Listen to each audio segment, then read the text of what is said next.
O'n i'n gwylio dartiau, neithiwr, Catrin, a gyda'r plant, ac o'n nhw'n mwynhau mwy na fi, o'n i'n trecol na fi'n ei gwely.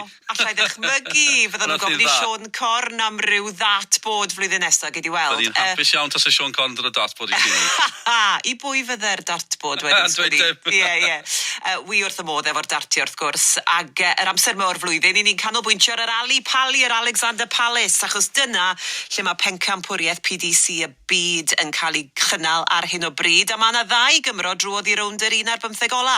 Johnny Clayton a'r pencampwr presennol sydd ei fryd ar amddiffyn i goron Gerwyn Price. Gath e fuddugoliaeth ddramatig neithiwr yn erbyn Kim Howbrett. Wadewch i ni gael gair a Dylan Williams sy'n gyfrifol am gyfri dartiau Cymraeg ar Twitter. Bore da, Dylan. Ie, bore da, Catrin. A hon yn swno fel tipyn o gêm neithiwr, rhaid dweud, tipyn o ornest. Oedd hi yn, fi'n gyda, mae rhywbeth yn biti y gemau Cymru yn ebyn Gwlad Belg, os e, pan mae'r ddwy wlad yn wastad yn cynnig rhyw fath o ddrama gwych, beth bynnag yw'r gamp, a dyna beth welon ni neithwr eto. Gan gofio pa adeg o'r flwyddyn yw i, oedd hi'n real cracker dolyg war y teg i'r ddoi. Gem y gystadleuaeth o bell ffordd fydden ni'n gweud. Gem y flwyddyn hefyd ar y cilchdaeth dartiau, a llun dadle, un o'r gemau gorau welwn ni eriod ar lwyfan y Palas, a oedd gyda'i popeth, y drama, y sgrechfeidd, a mwyaf pwysig, y dartiau anhygol oedd y ddoi yn ware, a gêm bydd yn cadw yn y cof am sbel. Ac bod Price di cipio'r set gyntaf i lawr, yr set ola un yn do?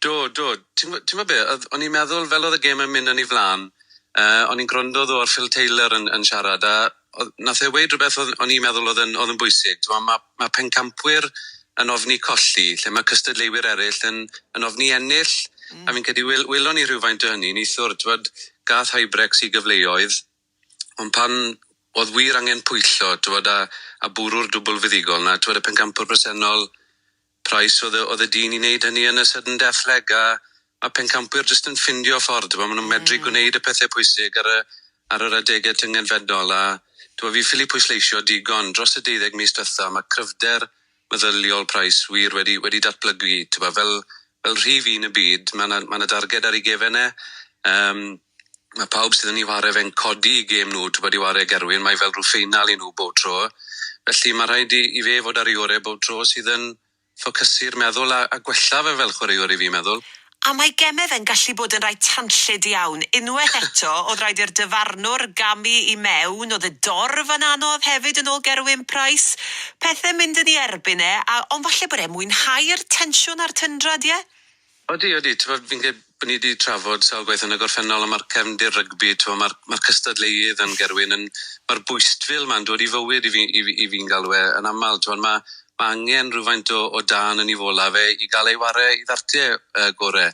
Bydden ni'n gweud bod y dorf falle wedi mynd bach rhy bell neithwr, a mae angen i'r awdurdodau, y PDC a Sky Sports falle i edrych i weld i drial stopio na, ond pan mae 'da ti lloneuodd o bobl sydd yn hifed cwrw, ti'n mynd i gael ambell i idiot sydd yn gweud y pethau anghywir, ond mae'n rhywbeth mae Gerwyn wedi cyfarwyddo'n dda gyda fydden ni'n gweud. A fel rhywun sydd wedi bod i'r Lakeside yn amser allai ond gytuno gyda hynny. Mae yna ddau Gymro drwodd i'r rownd yr 1 ar 15 ola, Gerwyn Price, a hefyd Johnny Clayton. Pa obeth bod na Gymro yn mynd i fod na ar ddiwedd y bencampwriaeth? Wel, mewn cymariaeth, fydden ni'n gweud oedd hi'n noson lot llai dramatic i Johnny neithwr, a i gipio'r fuddugoliaeth o 4 set i ddim, fi'n credu welon ni fflachiadau neithwr nawr o'r Ferret nath ennill y Grand Prix a'r World Series ar ddiwedd mis Hydref sydd yn... Wel, mae'r sŵn yna yn awgrymu, Dylan, i bawb sy'n gwrando gytre.